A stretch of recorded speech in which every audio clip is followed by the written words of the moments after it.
এবার শুরু করতে পারি তো?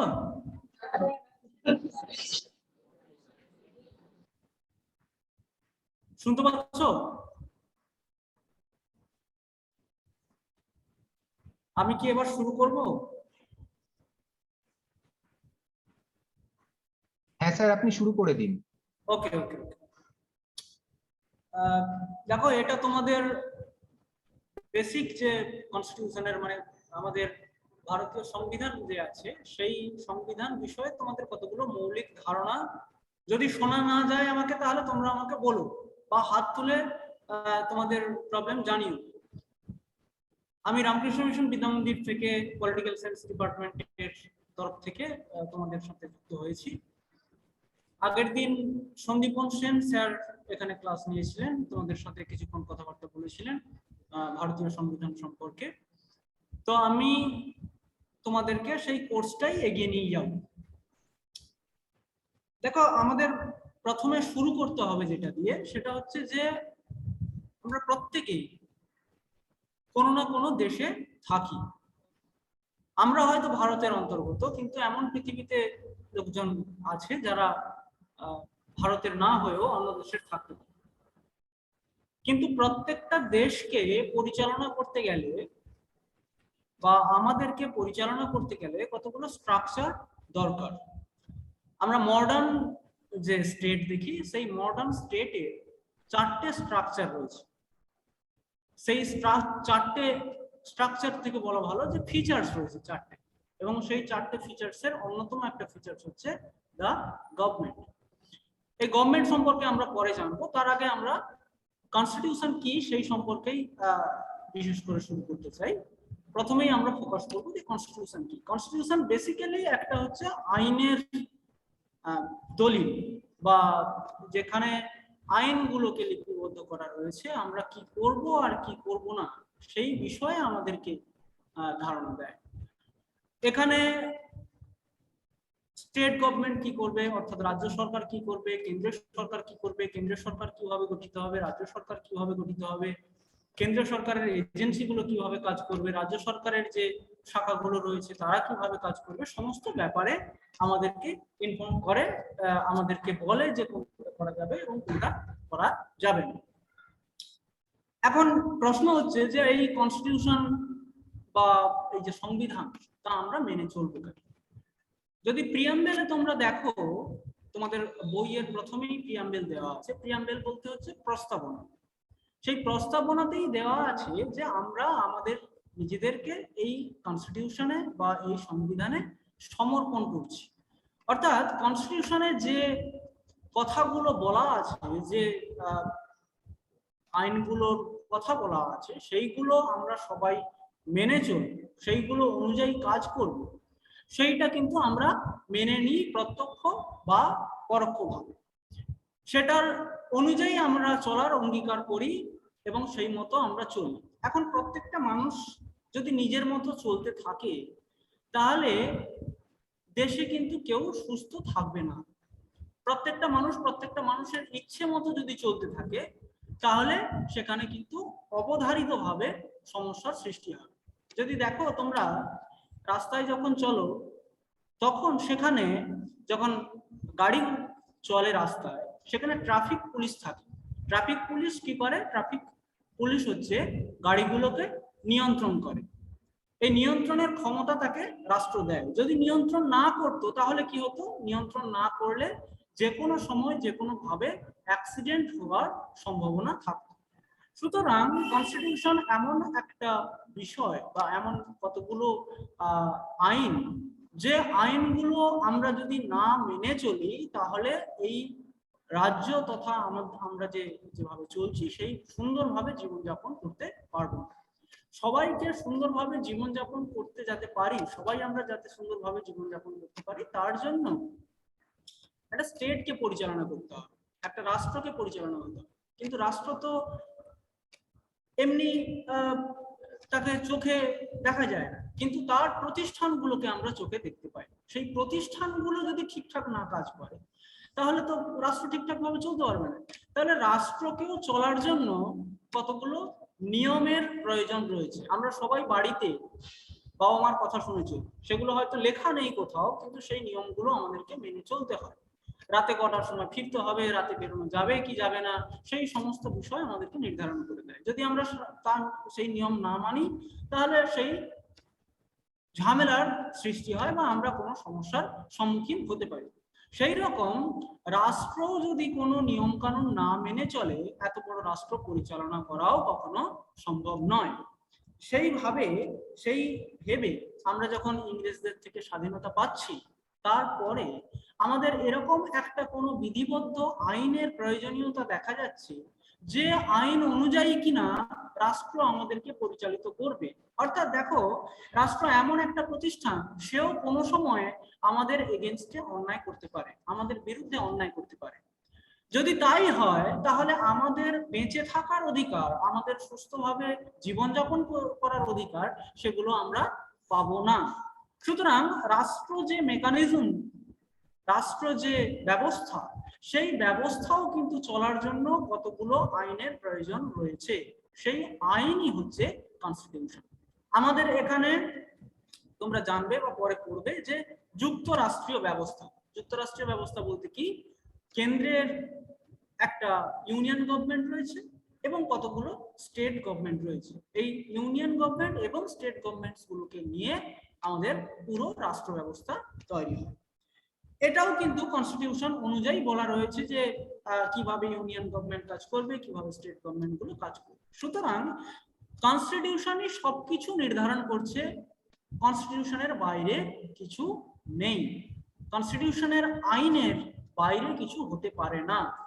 যেগুলো কনস্টিটিউশন আইন লিপিবদ্ধ রয়েছে, আমরা সেগুলোকে হয় সংশোধন করতে পারি, আর সেগুলোকে অনুসরণ করে চলতে পারি। আমরা সবাই কিন্তু সংশোধন করতে পারি না। কারা পারে, সেই ঘটনা বা সেই প্রেক্ষিত আসবে আমাদের পরবর্তী আলোচনার ক্ষেত্রে। আমরা এই যে কোর্সটা তোমরা পড়ছো, সেখানে কতগুলো বিষয়কে সামনে রেখে এগোতে চাই। আমি আজকে general introduction of my class এটা আমি করতে চাই, এবং তারপরের দিন থেকে প্রত্যেকটা টপিক ধরে ধরে আমরা আলোচনাগুলো এগোবো। প্রথমটা হচ্ছে যে তাহলে কনস্টিটিউশনটা, আমরা তো এতক্ষণ কনস্টিটিউশন বললাম, কিন্তু তাকে তো কাউকে না কাউকে তৈরি করতে হবে। সেটা কে তৈরি করবে?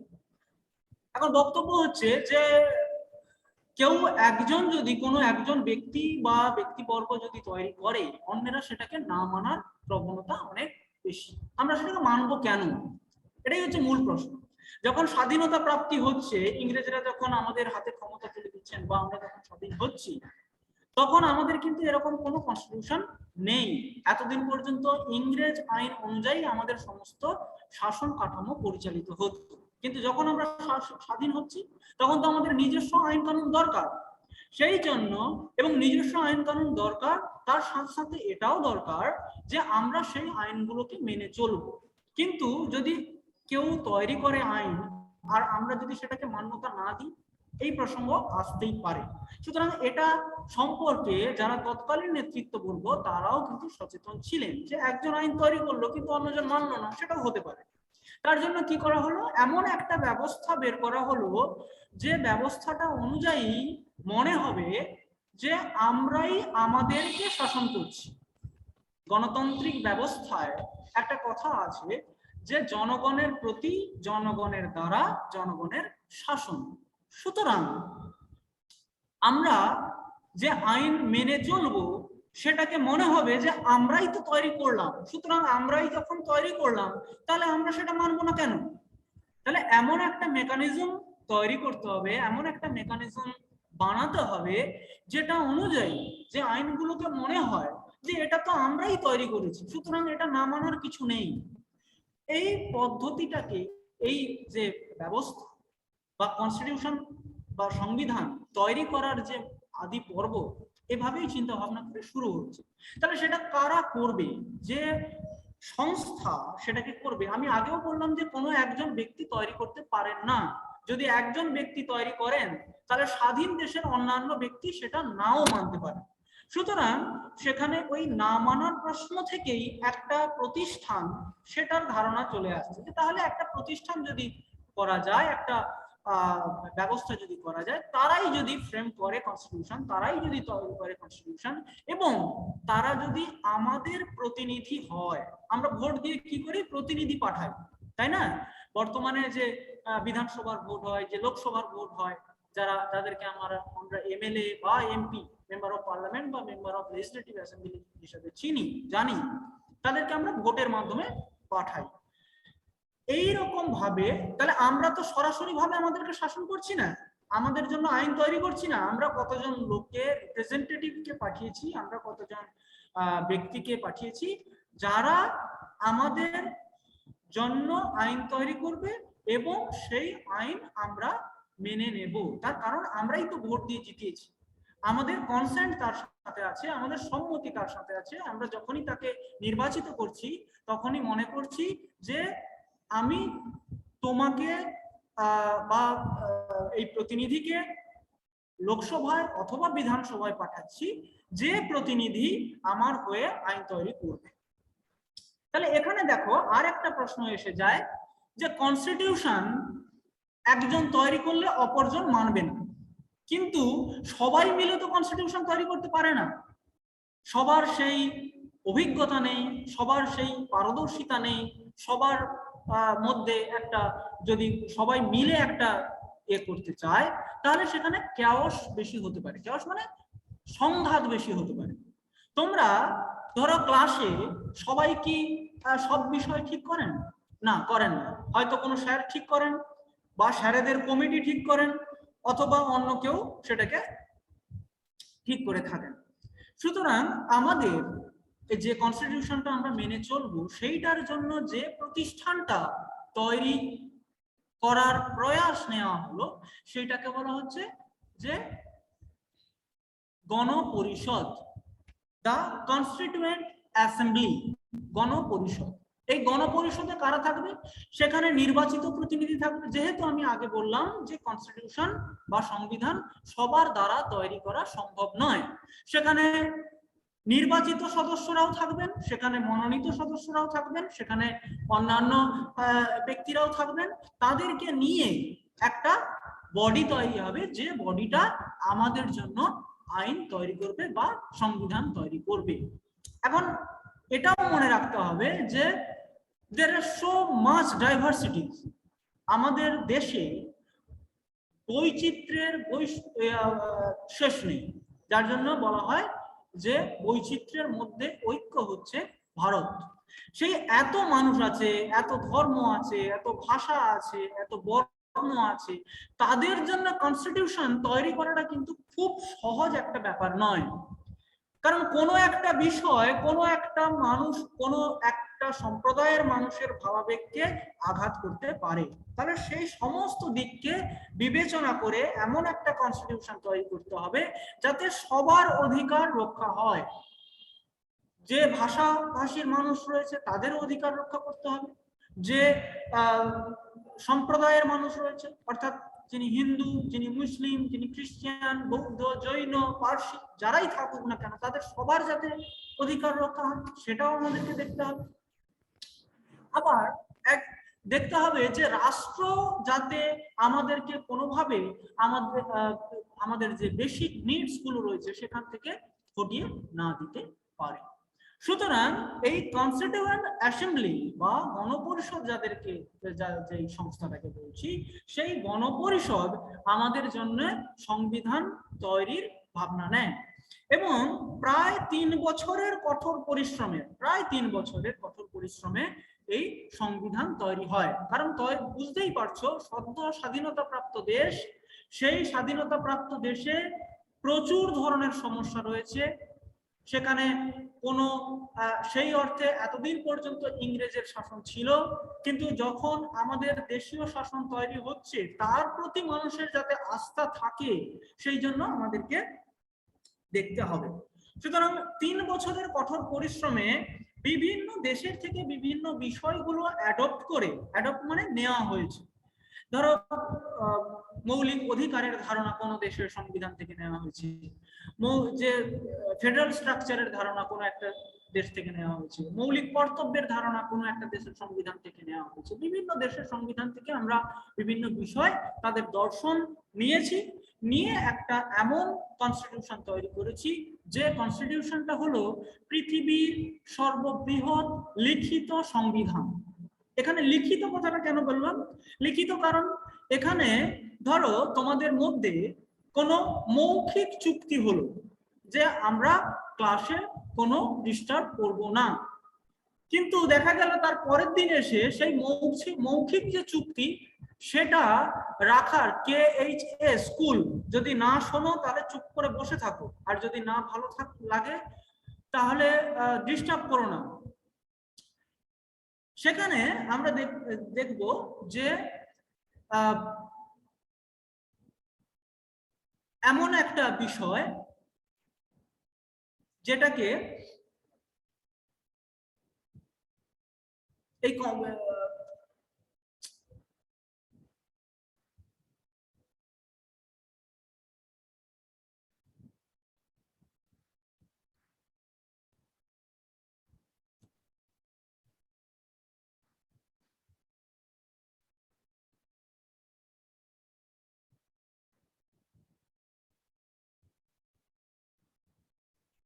ভাই ক্লাসে কেউ ডিস্টার্ব করো না, হ্যাঁ? যেটা বলছিলাম যে তাহলে আমাদের লিখিত মৌখিক যদি চুক্তি হয় কোনো, সেই মৌখিক চুক্তি তার পরের দিন এসে কেউ না মানতেও পারে। এখানে এই যে ক্লাসে ডিস্টার্ব হচ্ছে, এখানে কেউ কিন্তু লিখিত কনসেন্ট দেয়নি যে আমরা এই ক্লাসটাকে মনোযোগ দিয়ে শুনবো, যদি না শুনি তাহলে আমাদের এগেইনস্টে কিছু ব্যবস্থা নেওয়া হবে। সুতরাং এখানে কোনো লিখিত ব্যাপার নেই, তার জন্য ডিস্টার্ব করলেও কেউ কিছু বলতে পারবে না। কনস্টিটিউশন এমন একটা বিষয় যেটা লিখিত, অর্থাৎ তুমি কি করতে পারবে আর কি পারবে না সেটা পরিষ্কার বলে দেওয়া আছে, এবং তুমি যখন নিজেকে ওর মধ্যে সমর্পিত করছো, তুমি মেনে নিচ্ছ যে কনস্টিটিউশনে যা লিখিত রয়েছে আমি সেগুলো মেনে চলবো, সেগুলো মেনে চলতে বাধ্য। As a citizen of India আমি সেগুলোকে মানবো, ভারতবর্ষের নাগরিক হিসাবে আমি সেটাকে মেনে চলবো। এবার আমাদের দেশে আমি কি বলেছিলাম যে দুটো স্ট্রাকচার, মানে ফেডারেল স্ট্রাকচারের গভর্নমেন্ট, অর্থাৎ যেটাকে বলা হয় কিনা যুক্ত রাষ্ট্রীয় শাসন ব্যবস্থা। এখন বন্ধুর যদি কথা না শুনে, লিখিত না থাকলে, তাহলে একটা রাজ্য আর একটা রাজ্যের কথা শুনবে, কেন্দ্র রাজ্যের কথা শুনবে, তা কখনো হয়? সেটা কিন্তু সম্ভব নয়।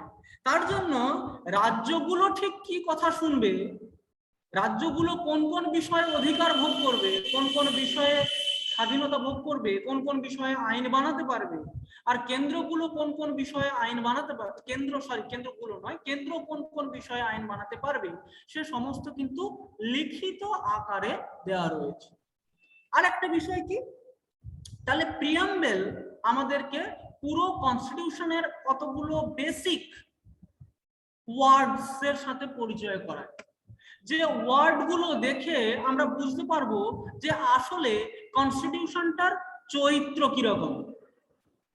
বলে না যে একটা ভাত টিপলে পুরো হাঁড়ির ভাত সেদ্ধ হয়েছে কিনা বোঝা যায়, ঠিক সেরকমটাই কনস্টিটিউশনের যে মূল ওয়ার্ড গুলো, সেগুলো দেখেই আমরা বুঝতে পারবো, সেগুলো পড়েই আমরা বুঝতে পারবো যে আসলে কনস্টিটিউশনটা কি বলতে চেয়েছে, সংবিধানে আসলে কি বলা রয়েছে, তার চরিত্র কিরকম।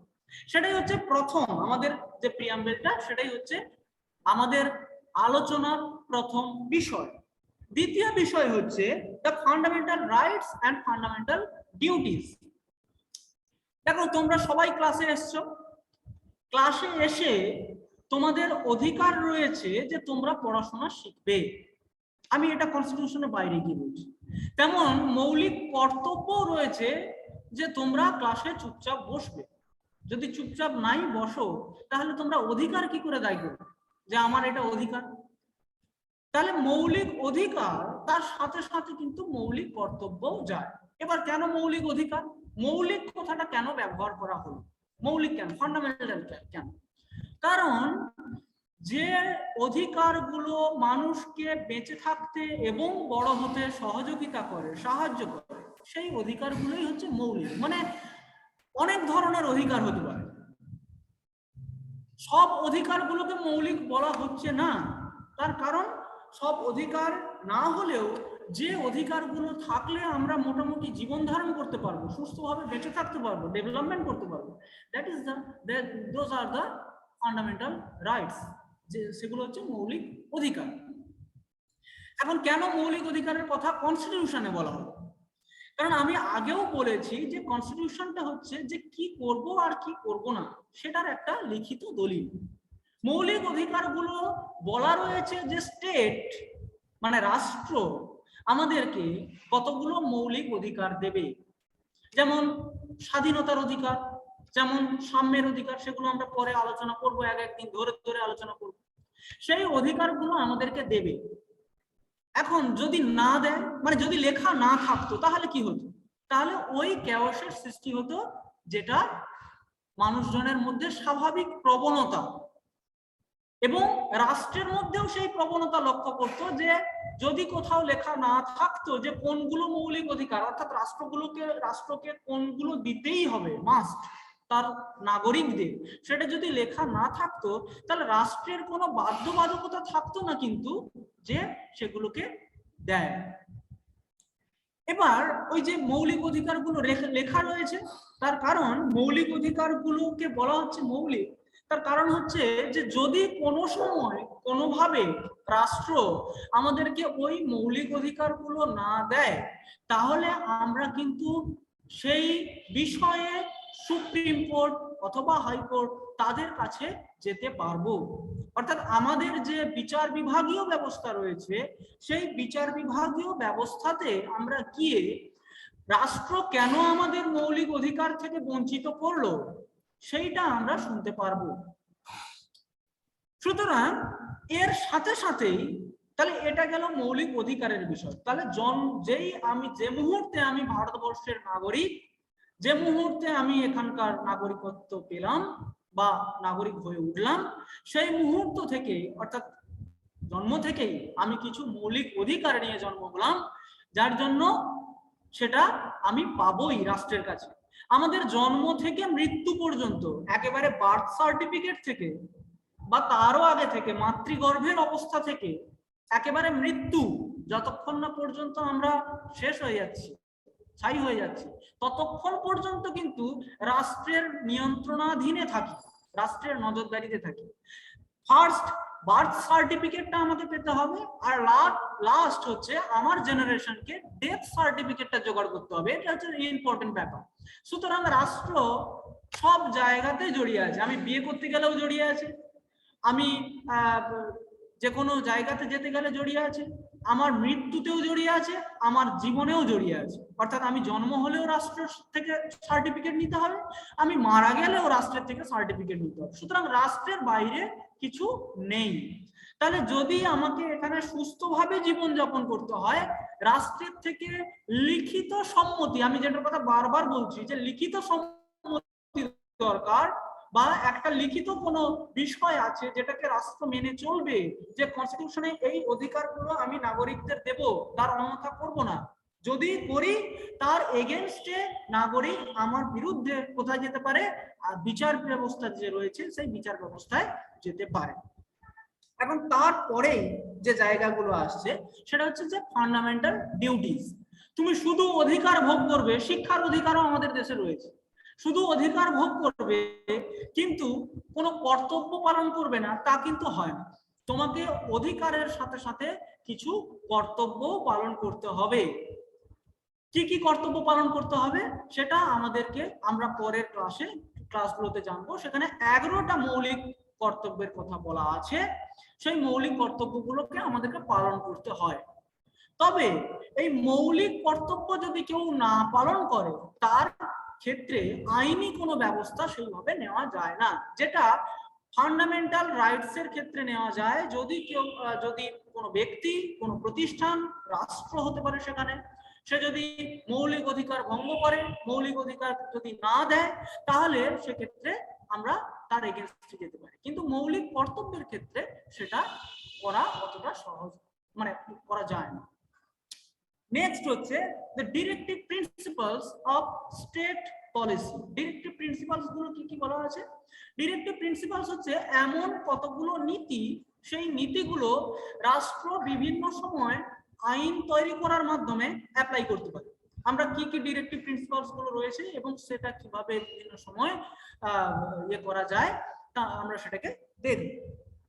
তারপরে দেখো যে union executive, union legislature and union judiciary. আমি ইউনিয়ন কথাটা কেন ব্যবহার করলাম তার কারণ আমি আগেই বলেছি যে আমাদের দেশে দু ধরনের গভর্নমেন্ট আছে, একটা হচ্ছে রাজ্য সরকার আর একটা হচ্ছে কেন্দ্রীয় সরকার। এই কনস্টিটিউশনে সেন্ট্রাল কথাটার পরিবর্তে ইউনিয়ন কথাটাকে জোর দেওয়া হয়েছে বেশিভাবে। এখন ইউনিয়ন গভর্নমেন্টের যেমন একটা স্ট্রাকচার রয়েছে তেমন ভাবে স্টেট গভর্নমেন্টেরও স্ট্রাকচার রয়েছে। গভর্নমেন্টের তিনটে উইং রয়েছে। কি কি তিনটে উইং? একটা উইং হচ্ছে দ্য জুডিশিয়ারি অর্থাৎ বিচার বিভাগ, and next one is the legislature অর্থাৎ আইন বিভাগ, আর একটা রয়েছে দ্য এক্সিকিউটিভ অর্থাৎ শাসন বিভাগ। শাসন বিভাগ, আইন বিভাগ এবং বিচার বিভাগ। দেখো তোমরা এখনো পর্যন্ত ভোটাধিকার পাওনি, কিন্তু তোমাদের স্যারেরা বা অভিভাবকেরা তারা ভোটাধিকার পেয়েছেন। তারা আমাদের দেশে তিন রকম যে ভোটাধিকার ব্যবস্থা রয়েছে, একটা হচ্ছে পঞ্চায়েত নির্বাচন বা পৌরসভা নির্বাচন, সেখানে ভোটাধিকার প্রদান করতে পারেন। আর একটা হচ্ছে বিধানসভার যে ভোট, সেখানে ইলেকশন হয়, নির্বাচন হয়, সেখানে তারা ভোট দিতে পারেন। তোমরাও পরবর্তী সময়ে ভোট দেবে এবং তার জন্য এই কনস্টিটিউশন পড়া, যে যাতে তোমরা ঠিক ব্যক্তি, ঠিক মানুষ, ঠিক ভাবে দেশ চলছে কিনা সেটা বুঝতে পারো, সেই জন্য এই কনস্টিটিউশন সম্পর্কে তোমাদের বেসিক আইডিয়া, তোমরা যাতে পরবর্তীকালে যেহেতু পরবর্তী সময় ভোটাধিকার পাবে। তারপরে হচ্ছে যে লোকসভার নির্বাচন। তাহলে তিনটে নির্বাচনের কথা বললাম আমি। এই লোকসভার নির্বাচনটা হচ্ছে সেন্ট্রাল গভর্নমেন্ট বা ইউনিয়ন গভর্নমেন্টের ক্ষেত্রে। এই নির্বাচিত করে যাদেরকে আমরা পাঠাই তাদেরকে বলা হচ্ছে এমপি অর্থাৎ মেম্বার অফ পার্লামেন্ট। সেখানে এই পার্লামেন্ট কথাটা যে বললাম বা আইনসভা যে সংসদ যে কথাটা ব্যবহার করলাম কেন্দ্রীয় স্তরে, সেখানে কিন্তু তিনটে বিষয় নিয়ে তৈরি হয়। কি কি? একটা হচ্ছে লোকসভা অর্থাৎ যেখানে আমরা সদস্যদের সরাসরি নির্বাচিত করে পাঠাই। তোমাদের এলাকার এমপিদেরকে তোমরা দেখো তাদেরকে তোমার বাবা মা এবং শিক্ষক শিক্ষিকা যারা রয়েছেন তারা নির্বাচিত করে পাঠিয়েছেন। আর দ্বিতীয়ত হচ্ছে রাজ্যসভা, সেটা কিভাবে তৈরি হয়, তার ফরমেশন কি বা সে কিভাবে গঠিত হয় সেটা আমরা পরে জানবো। আর থার্ড হচ্ছে রাষ্ট্রপতি অর্থাৎ প্রেসিডেন্ট অফ ইন্ডিয়া। এই যে তিন উইং এর কথা বলবো বা তিনটে বিষয়ের কথা বললাম, একটা হচ্ছে লোকসভা, রাজ্যসভা এবং প্রেসিডেন্ট, এদেরকে নিয়ে কেন্দ্রীয় আইনসভা তৈরি হয়। ঠিক একইভাবে কেন্দ্রীয় যে জুডিশিয়ারির কথা বললাম, বিচার বিভাগ রয়েছে। কেন্দ্রীয় বিচার বিভাগ বলতে আমাদের দেশে সুপ্রিম কোর্ট হচ্ছে কেন্দ্রীয় বিচার বিভাগের শীর্ষ, পুরো দেশের মধ্যে শীর্ষ বিচার বিভাগীয় একটা উইং, যেটাকে আমরা বিচার বিভাগ বলে থাকি। তার সুপ্রিম জায়গা হচ্ছে সুপ্রিম কোর্ট, যেটাকে ইউনিয়ন ইউনিয়ন জুডিশিয়ারির আন্ডারে বলা হচ্ছে। আর একটা কি রয়েছে? আর একটা রয়েছে দা এক্সিকিউটিভ অর্থাৎ শাসন বিভাগ। এই যাদেরকে আমরা নির্বাচিত করে পাঠালাম তারা তো আইনসভার সদস্য, তাদের মধ্যে থেকেও কিন্তু কেউ কেউ এই এক্সিকিউটিভ বা শাসন বিভাগে ক্ষমতা দখল ভোগ করেন। সেটা আমরা পরে জানবো যে কিভাবে সেই জায়গাটা তৈরি হবে। নেক্সট হচ্ছে the state executive, legislature and judiciary. এক্ষেত্রেও স্টেটের ক্ষেত্রেও কিন্তু রাজ্যের আইনসভা রয়েছে, যাদেরকে বিধানসভা ভোটের দ্বারা আমরা নির্বাচিত করে পাঠাই, তারাই সেখানে যায়, তারাই সদস্য। এখানেও এক্সিকিউটিভ রয়েছে অর্থাৎ শাসন বিভাগ রয়েছে, যারা হচ্ছে এই আইনসভায় গেল তাদের মধ্যে থেকে কিছু কিছু ব্যক্তি তারা শাসন বিভাগ গঠন করে। আর জুডিশিয়ারি বলতে এখানে হাইকোর্টকে বোঝানো হয়। এই জুডিশিয়ারির মধ্যে হাইকোর্ট চলে আসে। তারপরে হচ্ছে the relation between union and state governments, অর্থাৎ কেন্দ্রীয় সরকার এবং রাজ্য সরকারগুলোর মধ্যে যে সম্পর্ক, সেই সম্পর্ক বিষয়ে খানিকটা আলোচনা করব। নেক্সট হচ্ছে ইমার্জেন্সি প্রভিন্সেস, মানে জরুরি অবস্থা বা জরুরি অবস্থা ঘোষণা করার মতো যে ক্ষমতা, সেই ক্ষমতা। আর লাস্ট হচ্ছে দ্য অ্যামেন্ডমেন্ট প্রসিডিওর, অর্থাৎ যে পদ্ধতিতে আমরা সংবিধান সংশোধন করতে পারি। তার কারণ হচ্ছে যে আমরা প্রতিনিয়ত প্রোগ্রেস করছি, আমাদের যে চাহিদা 1947 সালে ছিল নিশ্চয়ই সেই চাহিদা বর্তমানেও নেই। যার জন্য কনস্টিটিউশন যেহেতু আমাদেরকে বলে যে কি করতে হবে আর কি করতে হবে না, তার জন্য সময় অনুযায়ী সময়ে সময়ে আমরা কিন্তু কনস্টিটিউশনের বিভিন্ন বিষয় সংশোধন করি এবং যে জিনিসগুলো, যে বিষয়গুলো প্রয়োজন রয়েছে বর্তমান সময়ে, সেই বিষয়গুলোকে আমরা নিয়ে আসি, সেগুলোকে আমরা অ্যাডপ্ট করি বা অ্যামেন্ডমেন্টের মাধ্যমে নিয়ে আসি। This is the total course structure. এটা হচ্ছে পুরো course structure. I will definitely discuss letter, পরের ক্লাসগুলোতে আমরা এই বিষয়ে আলোচনা করব। মোটামুটি ভাবে আজকের ক্লাস এই পর্যন্ত। তোমরা সবাই বুঝতে পেরেছো তো? বোঝা গেছে যতটা বললাম? অসুবিধা নেই? ঠিক আছে।